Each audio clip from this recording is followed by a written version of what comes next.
To fa ana wata sai ga wata, yanzu fitaccen mawaƙin siyasa Dauda Kahutu Rarara ya saki wata sabuwar waƙa wadda ya ma shugaban ƙasar Nijar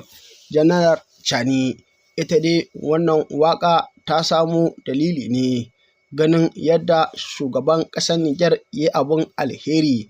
inda ya gwangwaje fitaccen jarumi a masana'antar Kannywood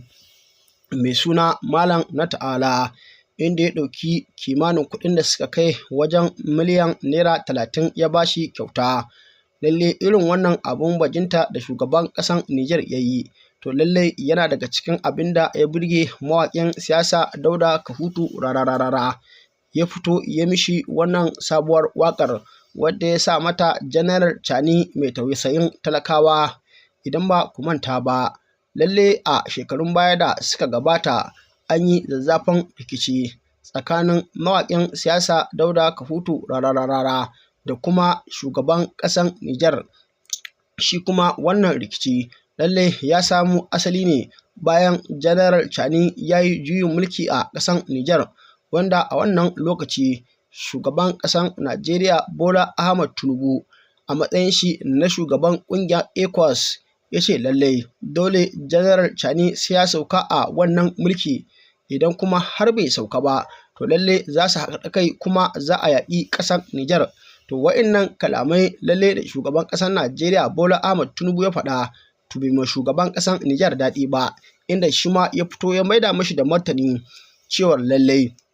idan aka kuskura aka yaƙi ƙasar Nijar to lalle shugaban ƙasa wanda aka yi juyin mulki Bazoum zai kashe shi kuma zai kashe iyalansa, kamar yadda shi Janar Chani ya faɗa. To amma a wancan lokaci shi ma mutane sun shiga tsakani, inda aka dinga ba su haƙuri cewar lalle dan Allah dan Annabi Tinubu kai sake ya yaƙi Nijar, shi ma Janar Chani ya haƙuri kada ya kuskura ya kawo ma Najeriya hari, domin dai ita Najeriya da Nijar kowa ya riga ya san 'yan uwan juna ne. Bai kamata a ce sanadiyyar juyin mulki ba a ce an samu wani saɓani wanda zai raba wa'innan ƙasashe biyu.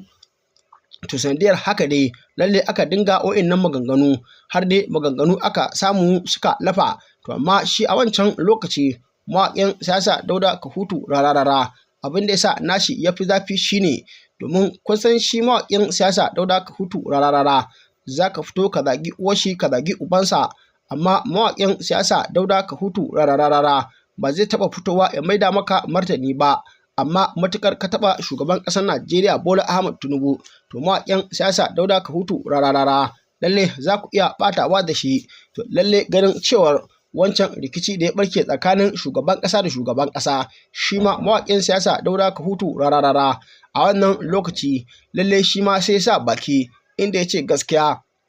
wannan Janar Chani ya ɗeba mishi wani lokaci lalle ya gaggauta sauka a mulki, matuƙar kuma bai sauka a wannan mulki ba to lalle fa mawaƙin siyasa Dauda Kahutu Rarara ya ce ya ɗauki alƙawari zai mishi waƙoƙi da yawa na zambo. To irin waɗannan kalaman da ya faɗa lalle su ne ba su yi ma Janar Chani daɗi ba, duk da dai shi Janar Chani bai fito ya kula shi ba, amma mawaƙin siyasa Dauda Kahutu Rarara 'yan ƙasar Nijar sun fito sun dinga zagin shi a wancan lokaci, inda har suka dinga kiran shi mai bakin kare, wasu kuma suka kira shi da ɗan karuwa. A wannan lokaci lalle mawaƙin siyasa Dauda Kahutu Rarara ya gamu da raddi kala-kala, har akwai wanda suka ɗauki alƙawarin cewar lalle duk lokacin da mawaƙin siyasa Dauda Kahutu Rarara ya je ƙasar Nijar to lalle ba zai dawo da rayuwarsa ba.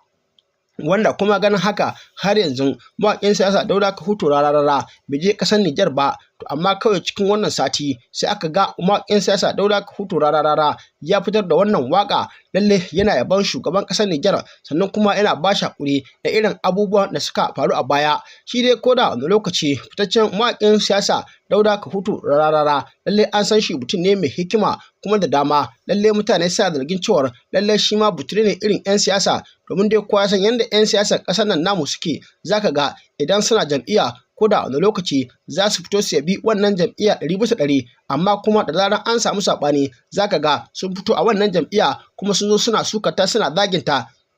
inda zaka ji suna kira cewa lalle wannan jam'iyyar ba ta da amfani kuma wannan jam'iyyar ta ha'ince su. To shi kanshi mawaƙin siyasa haka yake, duk wanda aka ce lalle yana kan mulki zaka ga lalle yana kokari ya mishi waka su tafi tare 100%, amma kuma da zarar aka ce yanzu wai da wannan mulki ya riga ya sauka, to za ga mawaƙin siyasa Dauda Kahutu Rararara ya zo kuma yana zagin shi kuma yana tsangwamarsa. Kuma irin wannan aƙida ta mawaƙin siyasa Dauda Kahutu Rararara kowa san aƙidu ne irin na 'yan siyasa, domin dai da a shekarun baya kafin mawaƙin siyasa Dauda Kahutu Rararara ya bullo babu wani mawaƙi wanda zai fito ya 'yan siyasa waka, ana yin siyasa ne kawai. Amma yanzu tunda mawaƙin siyasa Dauda Kahutu Rararara ya riga ya bullo, to yau za ka ga duk wani zaɓe da za a yi lallai sai an samu waƙa da dama waɗanda za su fito su rera waƙoƙi su yi ma 'yan siyasa nan waƙoƙi da dama. Lallai hakan tana faruwa. Dan Allah dan Annabi, idan yau ne farkon zuwa ka wani tasha tamu, ka danna mana alamar subscribe, ka danna mana alamar ƙararrawa, ka yi share ɗin bidiyon nan ka yi lakin, muna godiya sosai. Ga cikakkun bidiyoyin don ku kalla. Jawabi dangane da wannan addu'a da aka yi. To, assalamu alaikum wa rahmatullahi ta'ala wa barakatuhu. Yan uwa da abokan arziki masu sauraron mu na faɗin duniya gaba ɗaya. Wannan rana ba zan manta da ita ba kwarai. Rana ce wadda take cike da farin ciki a gare ni da iyalaina da sauran masoyana na duniya da musulman duniya baki ɗaya. Domin wannan abin da aka yi min duk duniya duk abin da ake wa ɗan adam ammun, duk abin da ake wa ɗan adam ammun, kamar yadda nake gaya mutanen duniya, malamai na addinin musulunci, malamai na tsangayu, masallatai, limamai islamiya sun bani gudunmawa kwarai wajen addu'a.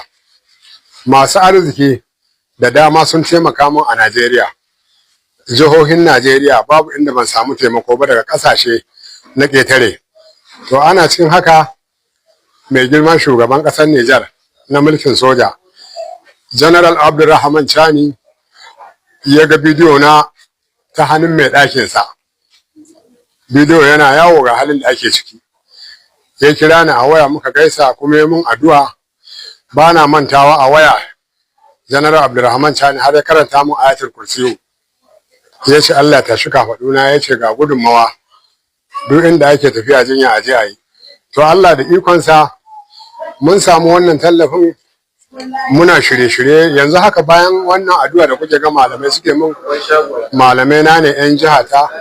'yan cikin gari na Fataskun, duk iyayena ne suke roƙa mun Allah ya ba mafita, kuma sai na samu fitar taimako wanda yanzu ina shirye-shirye ko India ko Egypt ko South Africa, duk inda Allah ya sa aka samu asibitin da ya dace. Wannan tallafi kuma da na samu, mutane da yawa suna ganin kamar kuɗi ne da aka samu a sha shayi a ci nama, wannan ya zo wannan ya ce kaza, wannan ba haka bane, kuɗi ne na jinya. Yanzu wannan kuɗi da suke waje na aka taimaka mu, idan za su ƙare gaba ɗaya zama na dawo normal, ba na jin yinya, wallahi ni ina so, ba ƙaramin daɗi nake ji ba. Sannan still wani abin da zai baku mamaki, daga baya mai girma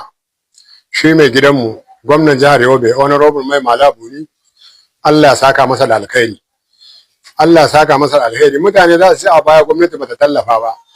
to gaskiya na samu cikakken rahoto. Duk jinya ta da na shiga, Mai Mala baya Najeriya, kuma Mai Mala ba a gaya masa halin da nake ciki ba. To yana shigowa Najeriya ya ga taimakon da Nijar ta yi, kuma daga baya ya samu labari, yayi ta faɗa,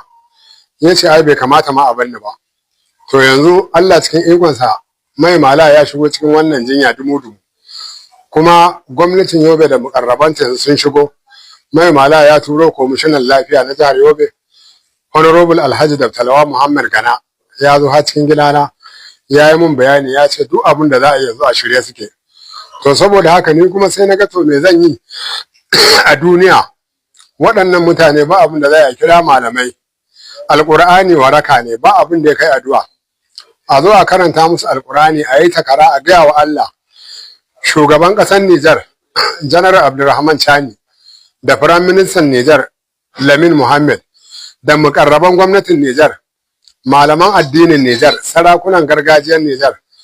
jami'an tsaron Nijar, 'yan kasuwan Nijar, talakawan Nijar, malaman su na addini, talakawan Nijar, Allah ya dawwamar da ƙasar su lafiya. Allah ya ba shugaban ƙasar mulkin soja General Abdulrahman Chani gudanar da ayyukansa yadda yake taimakon musulunci Allah ka kafa mana musulunci duk inda musulunci yake Allah ka karfafa musulunci Allah ka taimaki Nijar mutanen su mai girma gwamnan jihar Yobe Honorable Mai Malabuni da mukarrabanka da suka ci yanzu suka taso Allah ubangiji ka san bukatun kowa Allah ka biya kowa mutane masu arziki da ma'aikatan gwamnati da malaman addini sarakuna na Najeriya jihohin Najeriya da aka dinga kira na Kamaru Chadi Senegal Ghana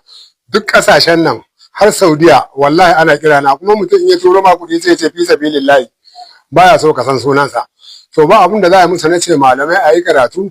a yi musu addu'a wanda suka taimaka min da addu'a da dukiya da abinci a iyalaina ina asibiti Allah ka fi ni sanin bukatun su Allah ga su gare ka Allah ka tsare su ka tsare mutuncin su ka tsare iyalan su duk abin da ya damu kasan nan Allah kai mana maganin sa Allah ka dawo da musulunci ranar gobe alkiyama Allah ka sa annabi Muhammad ya cece mu Allah sa alqur'ani ya cece mu jama'a ina godiya babu adadi duk wanda suka taimake ni Allah ka taimake su duk wanda suka taimake ni Allah ina roƙonka Allah ka taimake su Allah ka bani lafiya duk wanda yake da jinya bai samu tallafi ba Allah ka fi mu sani Allah ka ma tallafi duk wanda yake gida ko asibiti ya ubangiji Allah bayan da zai yi Allah ka duba ka taimake shi jinya ba tallafi akwai matsala Allah ka raba dukkan musulmi na duniya da kuncin rayuwa Allah ya dawomar da musulunci akan kafirci Allah ya dawomar da musulunci akan kafirci alhamdulillah